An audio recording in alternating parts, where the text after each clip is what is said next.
My name is Deena Fontana Moraes. I am the vice principal at Wilcox Elementary School on the island of Kauai. I'm going to share with you the work that we did, kind of just share a little bit of background about myself. But before I get started, I'm going to invite you one more time to please come forward. If you feel so bold and brave in the back to step towards me, I would so greatly appreciate it. So, not to call you out or anything, but if you're sitting in the back and you'd like to stand up, I'd appreciate it and come to the front. Thank you so much. Okay, so this is all about conflict resolution. This is teaching kids to solve their own problems and kind of share you a little bit about myself. I shared with you what I'm doing right now for my job. I'm currently in the public school in the Hawaii DOE, and I'm very proud to be a part of the DOE, especially with the initiatives that are going on right now. You'll see that a lot of the work that I'm going to be sharing with you here today is about the Whole Child Initiative. It's about a lot of those bringing that more grassroots up through our education system. I've also worked in private school internationally, and I've worked in charter schools in California. The moment when we created this work, myself and my colleague Joy Broughton, she is now a doctoral student at the University of Miami. When we created the work, we were both living in Brazil and we were teaching in the classroom at the time. So I was a second grade teacher when we created this work, and I'm now working as a vice principal. There's a pretty powerful statement up there just to get us started. It says, establishing lasting peace is the work of education, and we hope all politics can do is keep us out of war. So we're teaching kids the skills that they need. Okay, here's your objective of the lesson. So what we're going to do is I'm basically going to teach you the steps. I'm going to ask you also to implement the steps to solve typical problems that you're going to encounter at your schools. So that's the place that we're going to start. And if you're a teacher, could you stand up for me? If you're a teacher in the classroom right now. Thank you. Who's in the room? Teachers, thank you. Elementary, yeah, this is more elementary, but it's also valid for middle school. If you're an administrator, stand up, please. All right, don't be so shy, it's okay. And everybody else, if you're a curriculum expert or something else, you can go along with the administrators. So for teachers, you're going to actually engage in the lesson that you're going to teach your students. So this is a lesson that I'm giving you right now. And for administrators, what we're doing is we're basically teaching you the steps of conflict resolution so you can start seeing this as maybe some global solutions that you can roll out in your schools. In addition, when I work with kids, a lot of what I do as a vice principal is discipline. And what usually happens when discipline is taking place is conflict. So I utilize these steps in getting the kids to talk to each other. We all know that when kids have a problem, do they want to talk to? Is that their first instinct to talk to each other? It's not. But if you turn the chair so that they're now speaking to each other rather than to you, there's a magic that happens there. So what you can utilize is you can ask them to use the steps when they bring the problems to your attention. You're not talking to me. I don't have a problem with either of you. You have a problem with each other, now solve it. And these are the skills and the tools that you're giving them to do so. Okay, so let me share with you a little story, take you on a journey. This little boy right there in the middle, I'm going to tell you the story about Kaimana. Okay? Kaimana moved to a new country. He was in an international school. He was a first grader. All of a sudden, he was interacting with other students, and he had problems on the playground. Not one, but problems. He'd come home and say that he was having a hard time with this kid or hard time with that kid, and I went to talk to the teacher, and oh wait, I cheated. I told you it was me because Kaiman is my son. But I became, at a certain point, I was feeling like I was this crazy helicopter parent because I was always trying to help him solve the problems, but I couldn't do it. I couldn't solve the problems for him. Simultaneously, by the way, that's Kaimana now. He's a freshman in high school, and that's his mahi-mahi that he just caught a couple weeks ago. But I also want to share with you my professional story. At the same time, I was in the second grade classroom, and I was spending so much of my time solving problems between kids. It was the same thing that I was seeing for my son that I was experiencing in my classroom. And so what I was feeling was, how can I teach if I have to do this all the time? And you go home at the end of the day, and you're tired, and you feel like you didn't teach the content that you wanted to, and then why are my kids fighting all the time? How come there's a culture here that's not quite working out, that has this conflict implicit in it? So therein, we invented the work. And what we found is that, you know, it really did create this environment. Kids all of a sudden who in first grade, and I was a second grade teacher at the time, kids who were in first grade and didn't want to come to school and were having challenges, they were reporting back, parents were reporting back, kids were reporting back. They were happy to come to school.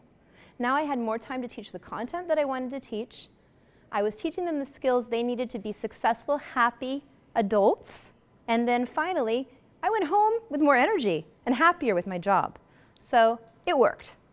Now, if you need some research, you're a research buff, then I'm going to share these couple of points with you.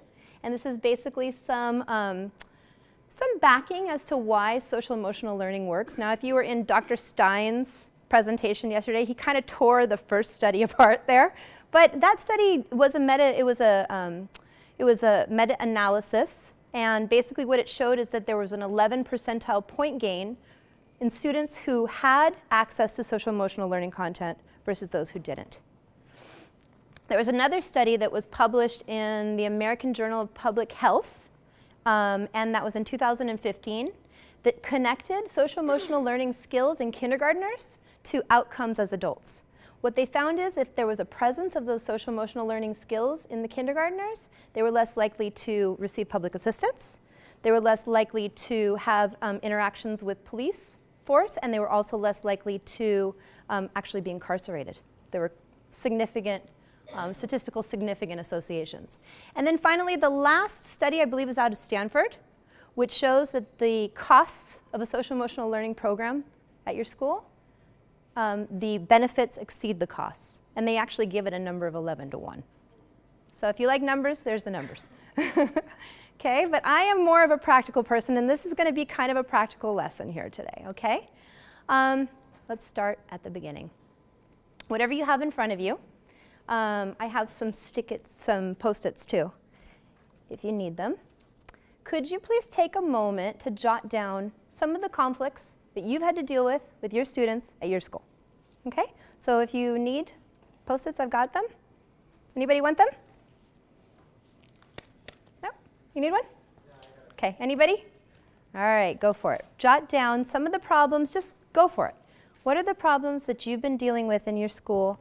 What are the things that have come to your attention, whether you're an administrator or a teacher, that you've had to deal with? Okay, all right, we got some ideas? What we have been dealing with lately in our schools. I'm sure you guys live and breathe this. So one way, let's just put that away for a second. We're going to come back to it, okay? One way that we learn how to do something is first by learning how not to do it, right? One of the things that I learned the most by living in Brazil for 5 years was about myself as being from Hawaii and being an American. You learn about yourself when you see what you're not. So the first step in this process is teaching kids how not to solve a conflict. So when we did this, I'm going to just share with you the skit that we did. We actually involved the kids in the process of acting it out. There's two options of how you can do this. I have some materials available. I'd be very happy to share them with you. We actually have the scripts themselves. But you can also have the students write their own scripts, okay? And so forgive the quality here of the video. This is a couple of years ago. But you can see how not to solve a conflict. I was here first. You always do this. No, I don't. You're mean. I never get to be first. I don't want to be your friend anymore. I'm not scared. I don't want to be your friend either. You sing.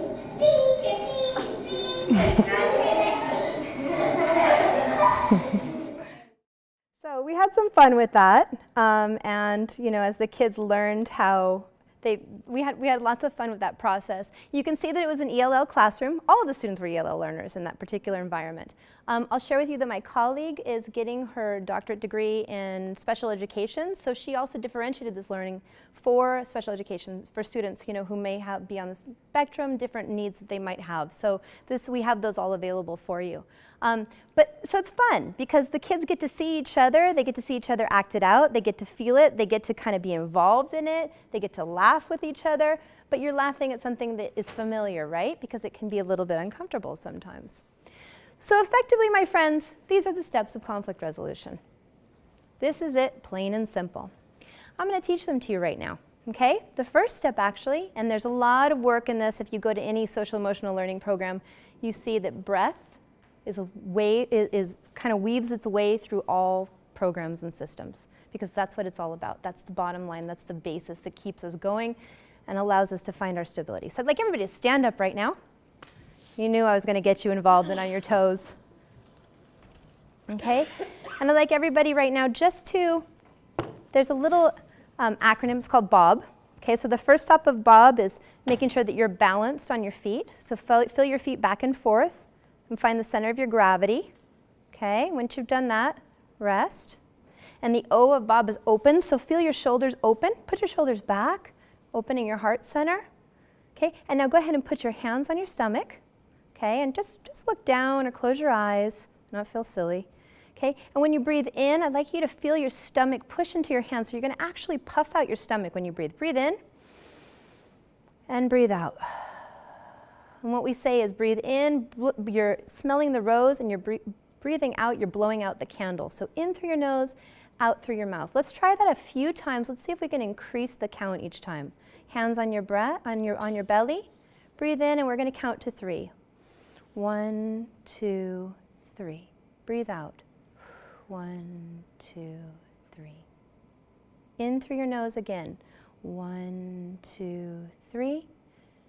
Out through your mouth. 1, 2, 3. And last time, in through your nose and out through your mouth. Okay, you can open your eyes and you can sit back down. You feel a little calmer? Your students will too. You can actually do a lot of work around breath. There's so many things that you can do just to settle your class down. It's a step towards mindfulness. It's this first step of solving a problem. It's finding your calm. Can you solve a problem when you're upset about it? I know I can't. I need some time to chill out. I need some time to get some space, and I need some time to breathe before my rational brain, right? My rational brain can kick in and it can start solving problems. So you're allowing kids to have that space and time themselves. You're providing that for them. You're stopping the problem for a second and saying, hold on, go take a breath. And then we'll solve this when you're ready. Because they're not ready a lot of the times. Okay? So then once we've done the breath, we ask ourselves, we stop and think, and we say, is this a conflict? Because sometimes we're making a mountain out of a molehill. And I know that in my classroom, sometimes it's like, really? That's a problem? Like, really? Like, I think you could solve that. But sometimes there really is a problem. So if it is a problem, then we call the students together and they talk to each other. And the first step is they share. I feel blank when you blank. Okay, Layla, I feel upset when you cut in front of me in the line. Okay, I felt really mad when you came and took the ball out of my hand. Okay, and then the next step after that is you would listen and you would retell. So you would say, I feel mad when I take the ball out. Exactly, yes, very good. She's a great participant. And then I'd ask you, what do you feel, Layla? And she would tell me what she feels. She feels frustrated when you won't let me play with the ball. You feel frustrated when I won't let you play with the ball. Okay. So then the next step after that, and I want to slow that down for a second so you can understand what's happening there. When you stop and somebody hears what you say, a lot of the times, tell me how real this isn't, where you have a child speaking and they're talking and they're talking and they're talking and they're talking, and before you know it, there's like, what? I can't understand what you're talking about, right? So what you're doing is you're allowing them to hear each other. A lot of times, even as adults, when we're talking to, I don't know, our significant others or so on or so forth, you're having a conversation and you don't hear each other. So just this simple act of showing that you really cared enough to repeat, you can see body language go like this with the kids. They heard me. What that is that I feel is valid and important. So that's a big one. Okay? And then once we've gone through that process, each one has an opportunity to talk about what it is that they feel. Again, you can see that loop there because you give the opportunity to both of the students. Then you can suggest a request. So we can make a suggestion at this point. We can say, you know what, I cut in front of you in the line, you know what, listen, go ahead in front of the line, but you know what, next time, if you see me coming, can you hold my place for me because I had to go get some work done, or whatever it is. That's the negotiation, that agreement can happen right then and there. But another thing that you can do if we're not ready yet, if they haven't moved into that process yet, is a request. Start, stop, or change. What do you want me to start doing, or to stop doing, or to change doing? So, I might say, I would really like for you to change the way you treat me. I would really like for you to stop calling me those names. I'd really like for you to start asking me to come sit next to you because I thought we were friends and now you don't want to sit next to me anymore. Start doing, stop doing, change doing. Okay? So they know these skills. They know these different elements. They're in their room, these posters you can create. I mean, we're getting there in terms of the process. But this is something that they live and breathe on a daily basis. Usually in the beginning, and quite frankly, throughout the time, you're going to have to support them. You can't expect that this is something that is going to happen overnight. It's something that takes time, it takes patience, and you'll get there. But once you do, it's going to transform your classroom culture. Okay? And then the final step is to move on. Let it go. Right? When you're mad at someone and you carry that around, it's like, I'm so mad at you, I'm going to drink poison. The same thing. We got to let it go. It's our own self-care. And this is what you're teaching students, these very key and important skills that they need. Let it go. Move on. Yeah? Okay. So those are the steps, my friends. And what we also did is we created a kinesthetic mnemonic device to help the kids remember it. So I think I have to step over here at this point. Stop and think, share, and ask, listen, and read, tell, and suggest it. Very good. Anybody else want to do it? So, stop and think, show me. Stop and think. Okay, show me one more time. Stop and think. Very good. Now you're going to share. Everybody show me share. 1, 2, 3, share. Very good, look at you all. And then you can listen and retell. Okay, very good. Then you can ask. And then you can suggest and move on. Let's do it one more time, okay? Here we go. Stop and think. Very good. Share. Listen and retell. Ask. Suggest. Move on. So those are the steps. Okay. Guess what? You get to practice. Okay? So here's what you're going to do. Remember those things, those problems you jotted down on your sheets? Okay, you came to a social emotional learning workshop. You're going to interact with each other. Get together in groups of 3 or 4. Can't see that very well. Select, if you can, 1 director, 1 writer, and 2 actors. Okay? And you're going to utilize our steps to solve your problem. You're going to give it a try. Okay? So why don't you go ahead. Now, I would suggest if you're in a table, that might be a good thing. You can turn around. You can meet with each other. Okay? So 3 to 4, and we're going to try it. Give it a try. Okay, friends, just a second, please, if I can have your attention one more time. So the first thing I'd like you to do, you got your problems, right? Look over your sheet right now. Choose a problem that you feel like is pretty, happens a lot. I want you to maybe share the problem. I'd like you to share maybe how you solved it in the past and something that you did that didn't work so well and something that worked well. This is kind of a quick share around before we get started actually utilizing it. And then we're going to choose one problem altogether and create our scripts, okay? So there really shouldn't be more than 4 people. So if you guys have, you could do 3 and 3 right there, yeah? Okay? Yeah? Okay, all right, so go ahead and start. Choose your problem, share what you did to solve it, fog light and spotlight, and then we'll move on from there. All right, so let me get kind of a temperature check in the room, see where we're at. Have all groups already shared their problem? Their specific problem. So that group hasn't. Everybody else, thumbs up if you have, so I know. Okay, great. So I'm going to give kind of the next set of directions, and you guys can finish up your conversation, okay? Once you've all solved your problem, and you solved how you shared how you solved it, what was something good that you really liked that you did, something, you know, it wasn't quite right. Once you've done that, then you're going to choose one problem. One that the whole group decides, okay? Then your writer's actually going to get out your piece of paper, so you have to figure out who's the writer and who are the actors. Get out your piece of paper, and we're going to break it down.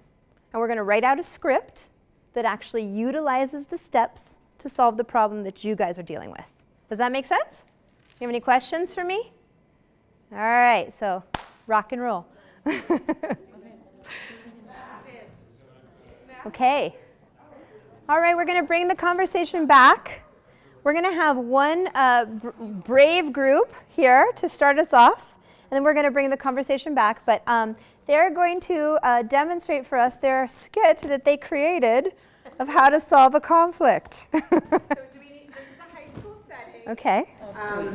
This is a classroom where the students are taking, putting together notes for their study guide. And I guess that's all, right? Just the setting. All right. Action.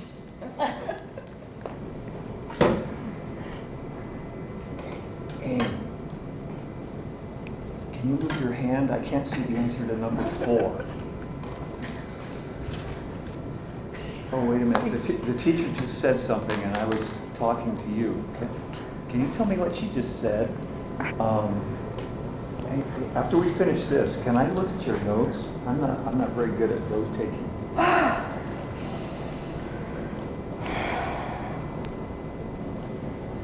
I feel annoyed when you don't do your own work, and it's really distracting. Okay, so you say you're feeling annoyed when I don't do my own work and I'm distracting you. Is that right? Yes, totally. But how do you feel? I feel kind of lost. It's hard to concentrate. So I was looking for a little help, I guess. You know, and it's hard for me to study at home. Maybe I could meet with you after class and study, and then you'd feel more prepared to do the work in class. Okay, thank you. Great. Thank you. Brave participants. Okay. Is anybody else brave enough to come up and show their work? Actually, not anybody else. Who's next to come up and show their work? Okay, we're going to go. All right. Woo. Elementary. That's right. I'll be the person on the first. Oh, the first person. I'll be the first one. Okay. Okay, and then I'll be the upset person. Yeah, you can get that.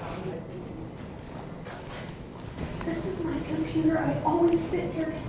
You're in my spot. Can I sit here, please? I always sit here.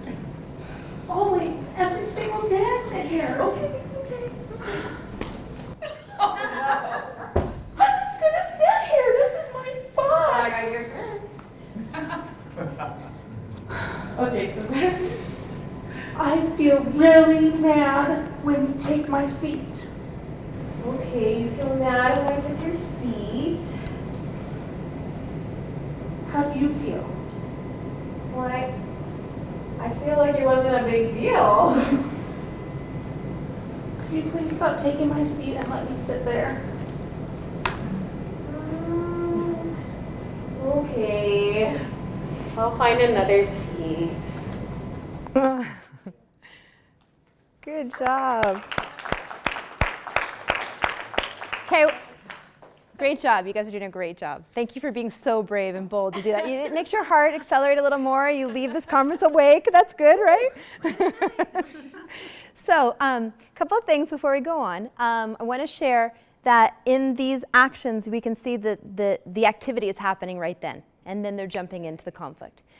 We're doing that for like artistic purposes, so to speak, right? We know that in a real life situation, we're not going to have them solve it right after the conflict happens. They're not going to be in their rational brain. So you're going to come back to it later, and that was from a conversation we had over here. But these are great. This is fun. You guys are doing a great job. Can you see how something like this, yeah? So just a question in terms of like, so as the conflict is taking what are some things that are either being said or done to the students to end that moment so that they can continue whatever, and or come back to solving the conflict later, or like, yeah, so like, if it's, just give us, like, what would that really look like, I guess, in a sense? So If they're not solving it right there, what would they do? we're going to take a break. We're going to take a break. That's you guys. Well, right there, wasn't getting into heated. If it was heated, that's something different. They might actually be able to solve it in that situation. But if it gets heated, that's when you ask them, I need you guys to take a break, and I need you to come back to this later. Okay, you're not ready to solve this problem yet. But it's a problem, and you created the problem, and now you got to solve it. But here are the tools to solve it. Yeah? Okay. Why don't we get one? Go ahead. I'm just going to say, though, I mean, I think the use of iMessages can be really powerful, and when students really, really practice using them on a regular basis, they can often, just as, in this example, prevent the problem from getting larger. Mm-hmm. They can often settle it in the situation.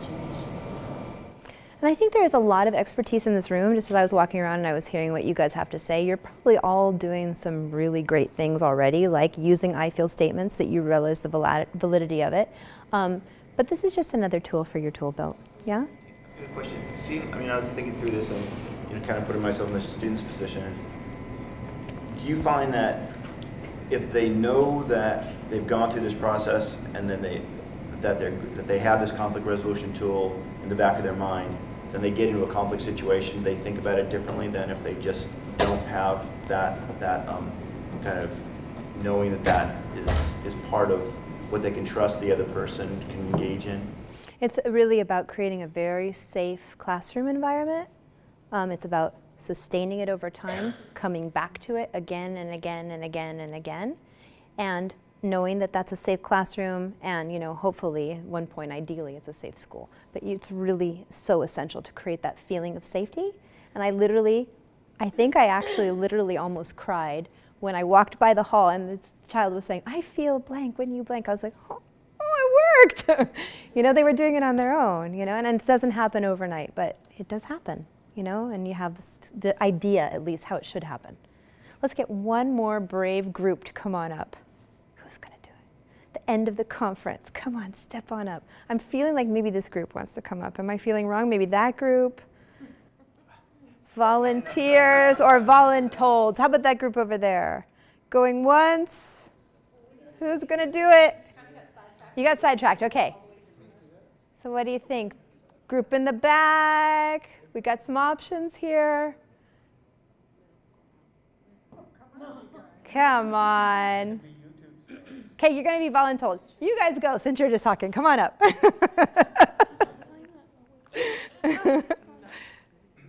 You're all like, whew. The rest of you are like, she didn't call me. All right. So we came off the playground, and I wanted to play.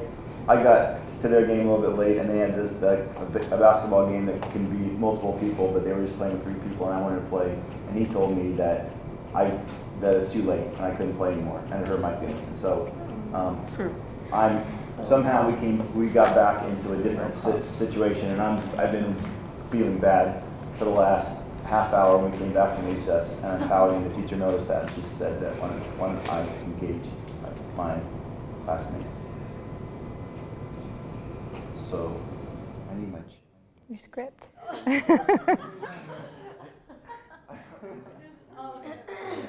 I'm breathing. Okay. So. Hold on a second. I'm going to stop. Cut. This is how they end up a lot of the time, huh? And they're looking at you. Face each other.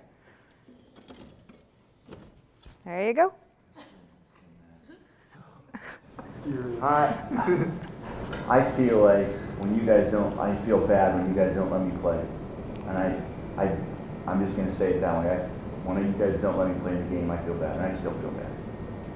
So you feel bad when I don't let you play? How do you feel? I feel like it was okay that we were playing already and that you could go play with another group. But perhaps tomorrow, if you show up on time before we start playing. So Is there anything, so I can play tomorrow? There's not another reason? There's nothing else going on? If I show Well, up I tomorrow, do can feel, play? I do feel bad now, so I would like to, Okay. you can play with us tomorrow. So I should have been there on time? Yes. Okay, I'll be there on time tomorrow. And I feel bad. But it's time for you to move on. Good job. Right on, good job. Great, you guys. Okay, so I'm not going to make any more groups come up. Were there any thoughts that you had as you're working through this process? And you know, it's funny, we're here and we're laughing, we're thinking, oh, if only it was so ideal, but you give kids an opportunity to talk to each other, they will. And they're going to appreciate it. You're going to see their bodies relax and you're going to see them brighten up. Thank you to my friend. So any thoughts before I kind of wrap this all up about how this, basically some ways you can see this work, some challenges, some ideas. Yeah. I've seen before where like part of the school gets this kind of training or practices this and part of the school doesn't, and then it's really not effective. I think it works really well when people know how to do it. But I've seen before, it's like I feel this way when you do this. It's like, well, this sucks for you.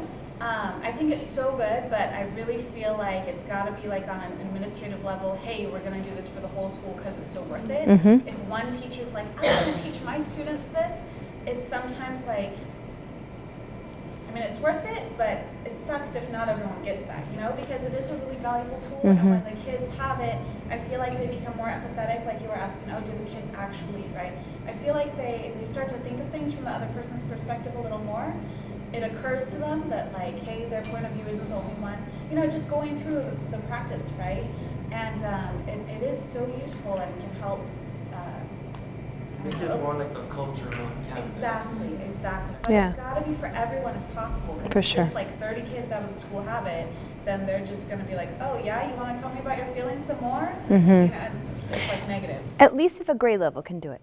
Yeah. At least because that's when we rolled it out. I actually shared the work with the other second grade class and we were working on it together and they had the language. So at least if a grade level can do it, you're in the very best position because that's usually who they're going to the playground with and so on and so forth. It's I'm not saying not to do it. yeah. It's good.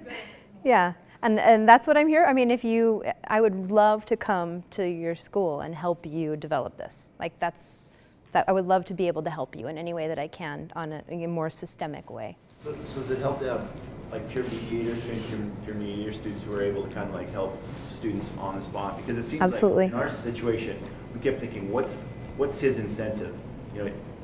Or what's my incentive to come Right. forward? Feeling like a victim isn't something that I don't really want to make a big deal about it because I don't want people to see me that way. And he doesn't feel like there's any problem. So it would have had to been seen by a playground person or a peer mediator or a teacher Right. for us to have not done it. Well, that brings up towards the end, and I think oh, that's not so good. Okay, so let me bring this out. That brings me quickly to where I want to go, which is how do you sustain this over time? A couple of tricks of the trade. I don't have a problem with either of you. You talk to each other, not to me. You're eyeball to eyeball, knee to knee, toe to toe. And then you have a talking piece, which is if you don't have the talking piece, you don't talk.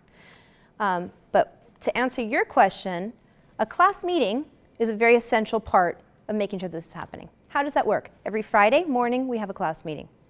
We have a class meeting every Friday morning in which we can talk about our problems. And it's a part of the culture of the class. And the problem book that you see there is actually one of the ways that I eliminated in my classroom having to hear about all the Manini problems as they were happening, because sometimes they really were Manini. Let's be honest, right? So I said, if you're bleeding, you come and talk to me. If your heart is really hurt and broken and this is something that's been going on for a while, you come and talk to me. But if it's not, I want you to write it in the book. I want you to write down the details as to what happened in the book. And every Friday, you have my word that I will take your problem seriously and we will address it. Every single Friday, we'll come back together and we'll do this. So what you do with that problem book is you open it up in your class meeting and you read through it. And you can give the kids the opportunity with the class to solve the problem and be supported by the teacher and by the class. And then also there's kind of a certain knowledge of the situation in the whole group, so they're holding each other accountable. So if it really is a situation of bullying, they all know about it and they're going to make sure it's not happening anymore if you've created that culture in your class. Okay, so does that kind of answer your question a little bit? So you do have systems in place to make sure that they're supported. They're not always asked to do this on their own. In fact, they're not asked to do it on their own in the beginning. In the beginning, you're going to take them through what you guys just did, which was to create a skit, just an introduction so they can learn the steps, and then you support them over time with the different actions, such as the problems book and so on. Okay, so my technology has completely failed me now. And that's it. So thank you so much for coming. If you haven't had an opportunity, I will give you my email where you can contact me. It's conflictresolutionsolution@gmail.com. I created it just for this special little presentation that I did here today. So it's conflictresolutionsolution@gmail.com. My name is Deena, Deena Moraes, Moraes.